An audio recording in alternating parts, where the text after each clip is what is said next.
Alright. Yeah? Let me just turn this as well, just in case.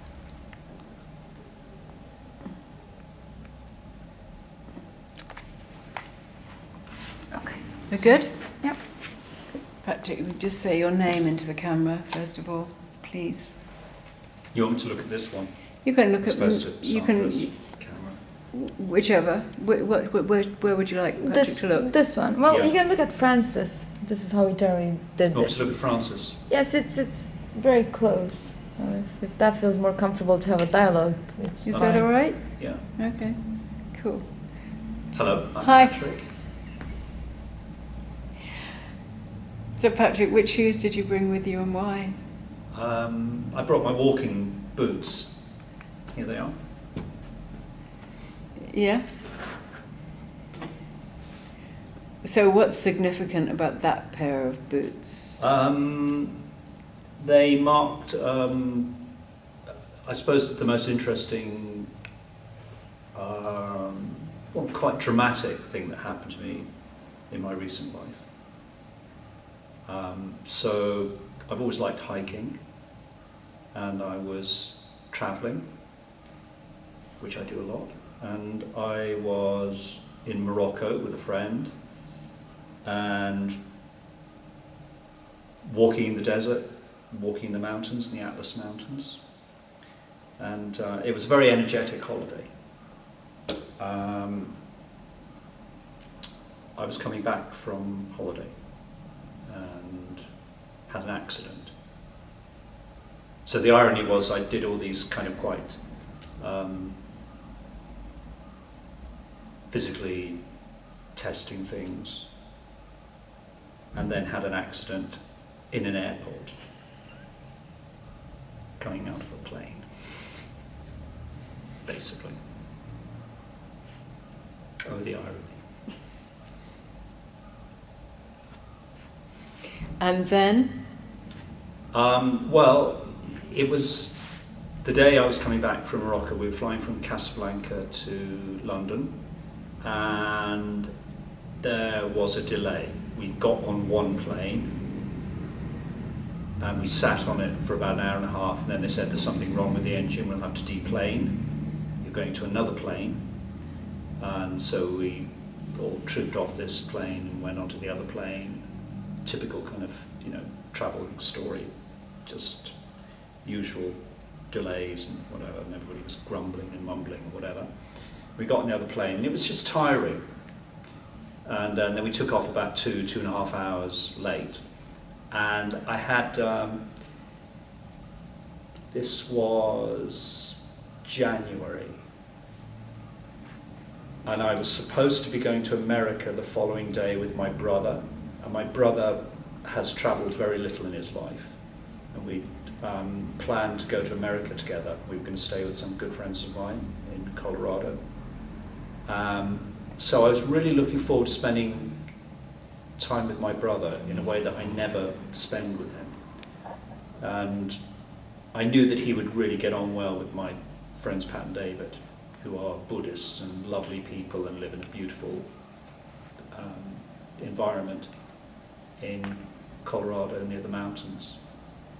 And I've spent a lot of time with them, and they were looking forward to meeting my brother. So it was going to be kind of very special. So Morocco had been very intense. It was a really intense experience. I mean, on lots of levels. Partly because I was with somebody who I was having a very intense relationship with, a very difficult time. And essentially we'd fallen out while on holiday. So I think I was just not quite all there. I was upset.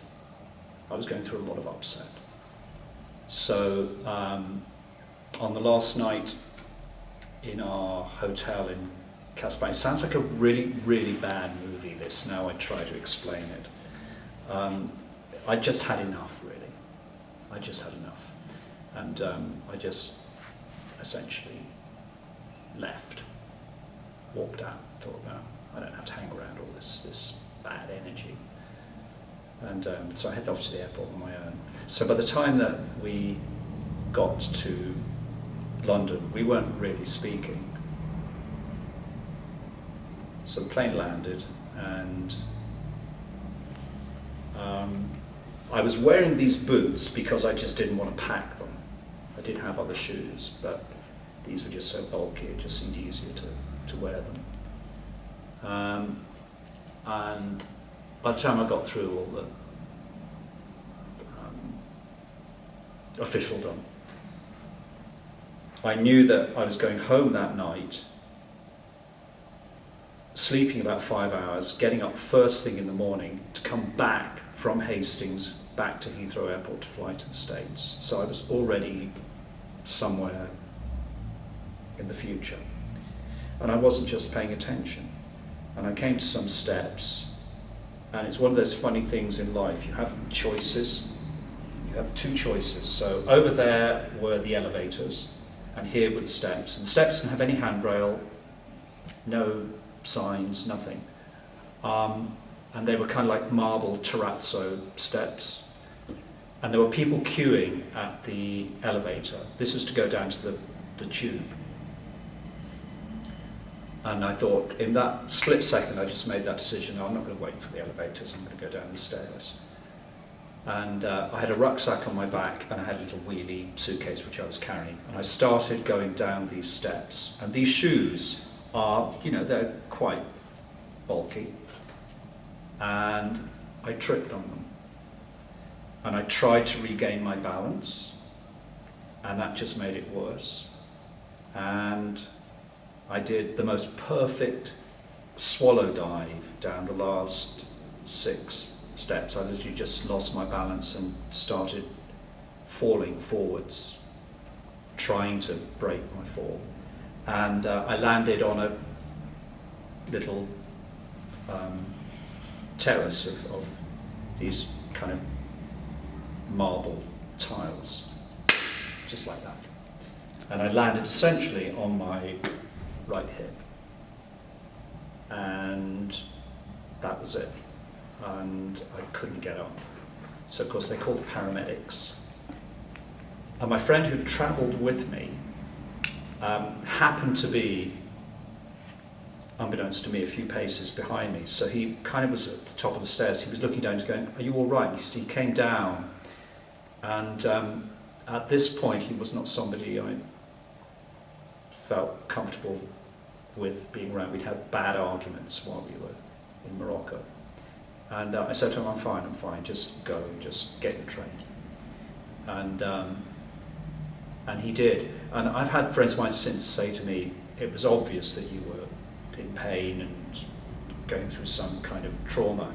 He should have stayed, but he just went, oh, fine, okay, I'll go. Off he went. And so the paramedics pumped me with drugs for the pain.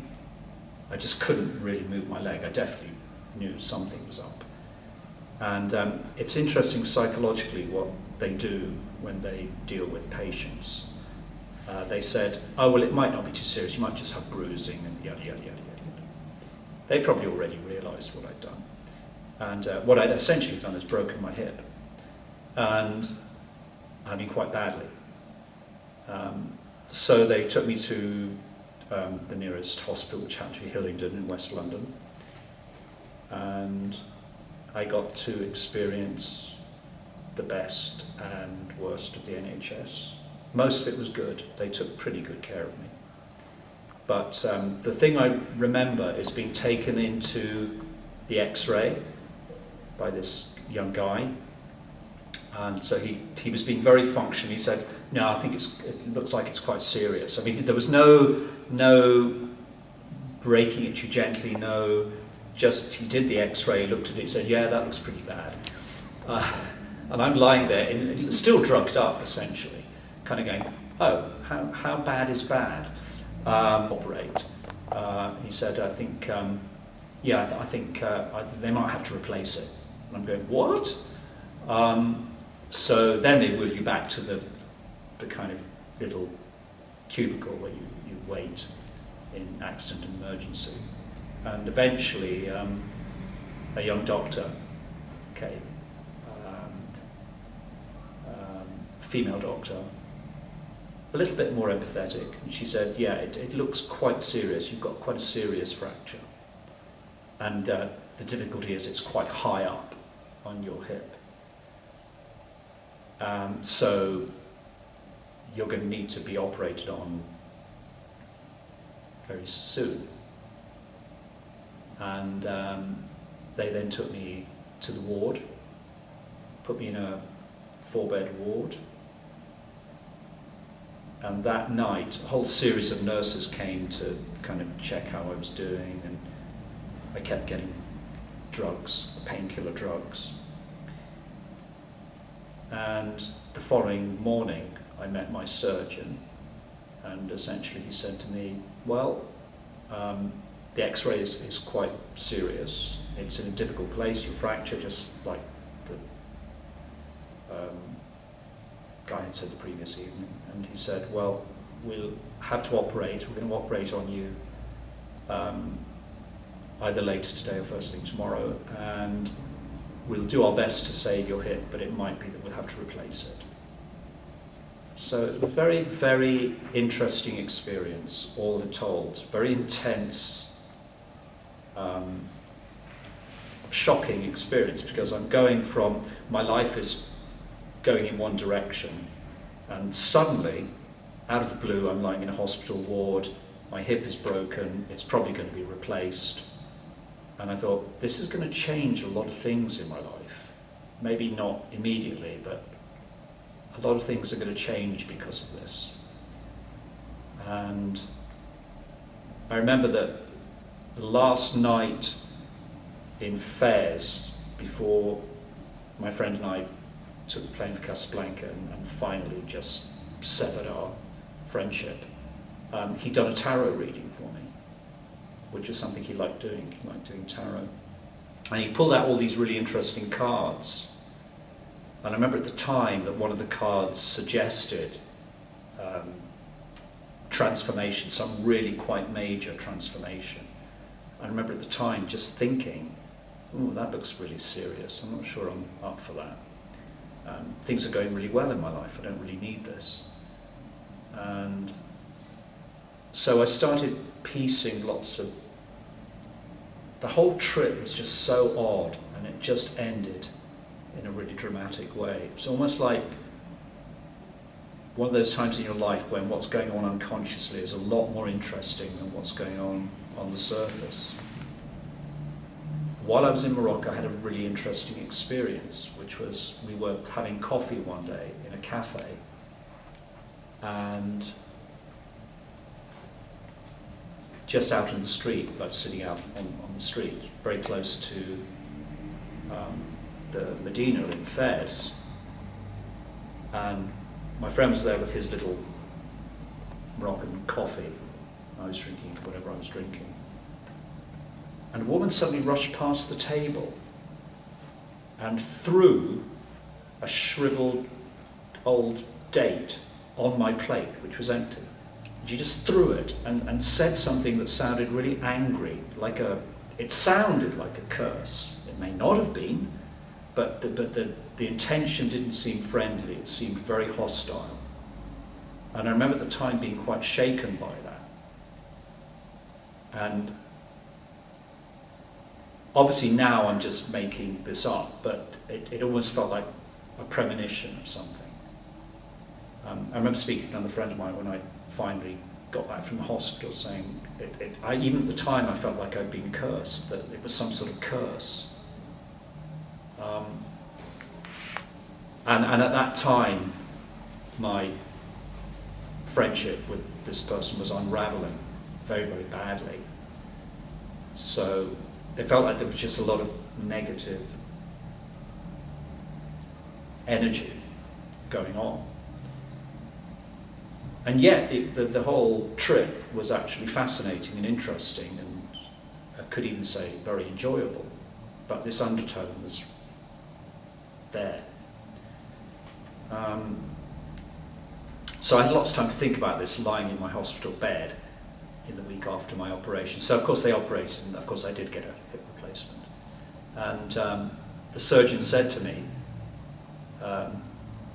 he was very kind of matter of fact, as they are. He just said, well, he said, you're quite young to be getting a hip replacement. Most people get hip replacements in their 70s and 80s. And he said, well, we've given you the best hip that the NHS can buy. He said, because obviously, you know, you have a pretty decent prognosis in terms of getting over this. And he said, I've given you the Rolls Royce of hips. You have a ceramic hip. And he said, so don't trash it, take good care of it. I thought, okay, fine. So within a day or two, I was, you know, on the crutches, striding up and down the wards, and I thought, well, nothing I can do now. I might as well enjoy my new bionic status. Here I am, with my new hip. I just started, and of course the first thing I'd had to do when I'm going back now, but the first thing I had to do, of course, the first phone call I had to make was to my brother. And I said to him, well, basically you're going to America on your own, and obviously you should still go, and my friends will still be thrilled to see you, and you'll have a great time. And that all turned out to be true. They really loved him. He got on very well, and so it was a case of I had various travel plans already. I was going to America, and after that I was going to Israel. I had all sorts of things that were on the cards. In fact, that I'd already booked, including a trip to Crete, where I was going to go trekking in my boots in the mountains of Crete. So it was a really important event in my recent life, because in many ways, I mean, not only was it a physical fracture to that bone, but it created an interesting hiatus in my life, and it forced me to stop. Clearly I was on some sort of maybe almost mindless, I'm just moving forward, I'm doing this, I'm doing that, I'm doing that, and it forced me to kind of just stop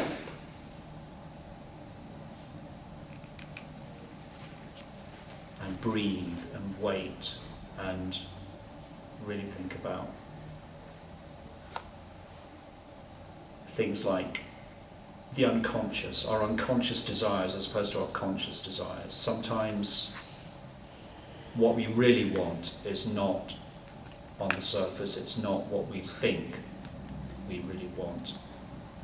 What we really want is something else, and I think I actually do believe that our unconscious speaks to us, and if we ignore it, then we contrive, or events occur which, if we ignore the messages we're receiving in our body in one way, then something will happen to make you wake up. And it felt like, it felt like a wake-up call.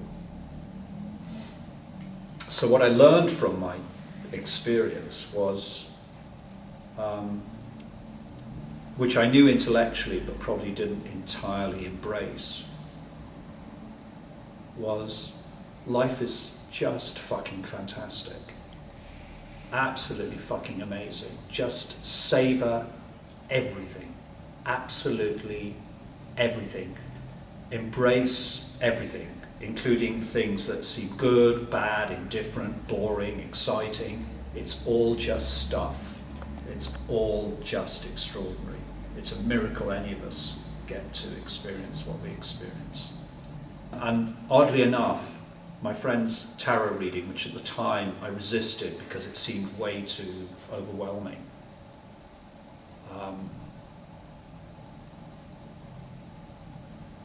had some truth in it, I think, because since the accident, something has shifted in me quite profoundly, even though on my day-to-day life a lot of things still just poodle along the way they have. But I can tell the quality of my life has changed. Something shifted, and I let go of a lot of things that seemed important, and no longer seem the least bit important. And I'm treasuring a lot of things in my life that I took for granted for a long time, including my friendships. And it's very odd that I had to end one friendship to really, really trust and savour and enjoy the other relationships in my life. So I'm not recommending breaking your hip to make that discovery. I think there are probably less traumatic ways to make those kinds of discoveries. But like I said, I think sometimes if you're ignoring signals in your life, something will happen to wake you up. Literally, it's like a voice going, wake up. And yeah, I appreciate that. I wouldn't have chosen it, but I appreciate it. It also reminded me of my mortality. I think that's a good thing. I think it's really important to be reminded of your mortality. I think we're a society that, to a large extent, would prefer to ignore that and continue to distract ourselves. So I'm less into distraction than I used to be.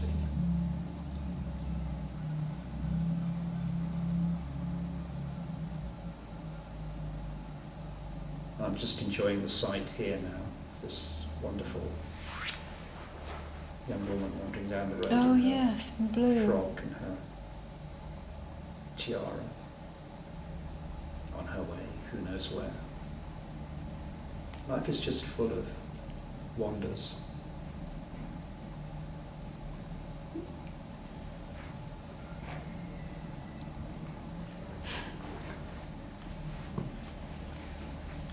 So that's the story of my blue boots, my hiking boots.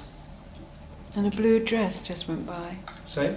A blue dress. Yeah, and I just noticed that as well, the blue dress. Yeah. Mm. Everything's connected, Mm. Mm.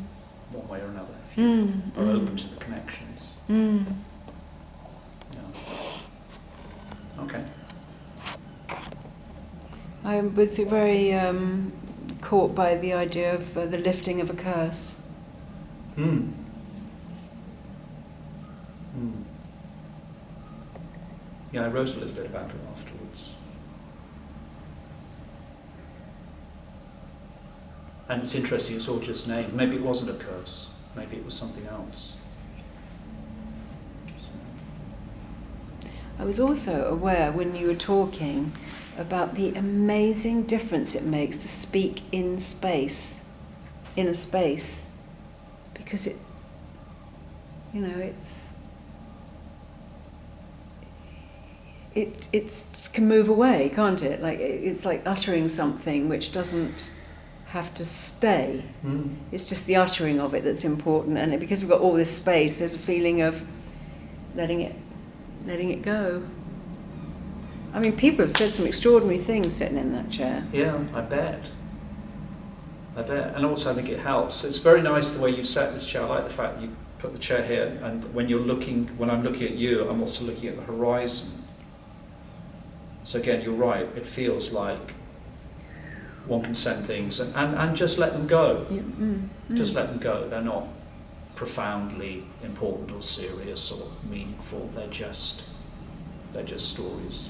And they're interpretations of events. They're my interpretation of events, the things that happened to me. All that really happened, I could have done this entire interview in 10 seconds. I got off a plane at Heathrow, fell down some stairs, broke my hip, and within 36 hours had an operation and had my hip replaced. That's all that actually happened. The rest is interpretation and storytelling and, you know, the stuff that we add to life. Yes. I think it's ambiguous, isn't it? It's sort of, it can disappear, but it also is a setting which gives it importance. We put you there. We have this. Yeah, we it want has structure. We want to hear it. Yeah. You know, we're inviting you to tell us, and obviously it's going to be inspiration for some other set of events. It will. You know, there's continuity. It's not just that you're telling us and that's it. that there's going to be some other further interpretation. Yeah, I mean, it's interesting because it's 18 months since it happened, so now it's a combination. It's partly confessional, partly therapeutic, and partly reflective. It's all of them, really. I think it's great that as an older person you can still feel very much in a process. You know, it's not because life can become very hardened, can't it, and Yeah. fixed. It's great if you feel that you're still Oh. fluid. I love my life. I love my life in a way I don't think I've ever given myself permission in the past. And I've always lived very passionately. But I'm actually, I feel utterly blessed in my life. Utterly blessed.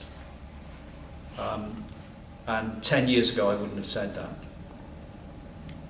I would have acknowledged good things in my life, but I would have gone, but this, all the things I didn't do, and the relationships I didn't work out, and the career I never had, and this and that and that and that and that, the money I never earned, and all my friends are doing better than I am, and all this chatter and yada yada yada stuff. And I think it's true for a lot of, I believe anyway, from things that from conversations I've had, that I think you have a choice at some point when you get a bit older. You do have a choice to embrace what you are and who you are And what's been. and what's been, and to make peace with it. And I think if one can do that, that there really is a kind of golden opportunity on the other side of that.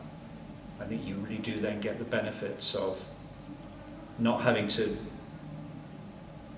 dismiss your youthful passion and ardour. And you can weight it with a little bit of maturity and wisdom. I'm hesitant because, I mean, obviously I'm still an idiot, but a sort of smarter rat than I used to be, maybe. Just a little bit. And also I don't react quite as much as I used to. I think that's helpful. One doesn't have to be quite as reactive instantly.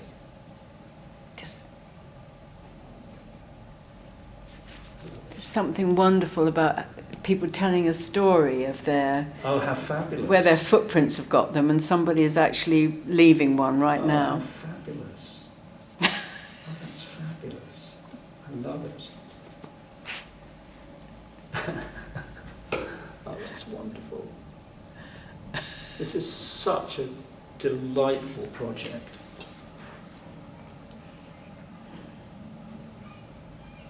Oh, thank you, guys. Oh, and here, Good. look, Okay. and here come the kids to do the same. Sweet. Patrick, that was bloody brilliant. Well, it's way too much stuff, but obviously... No. It felt complete. Yeah, well, I feel complete. I feel great. Yeah. It's fine. Thank you for letting me participate. It was extraordinarily eloquent, actually, Patrick. You're eloquent. Thank you. Okay. Good. Is that all right? Yeah. Yeah? Good? Mm-hmm. There's some stories have definitely had a slightly fairy tale quality about them.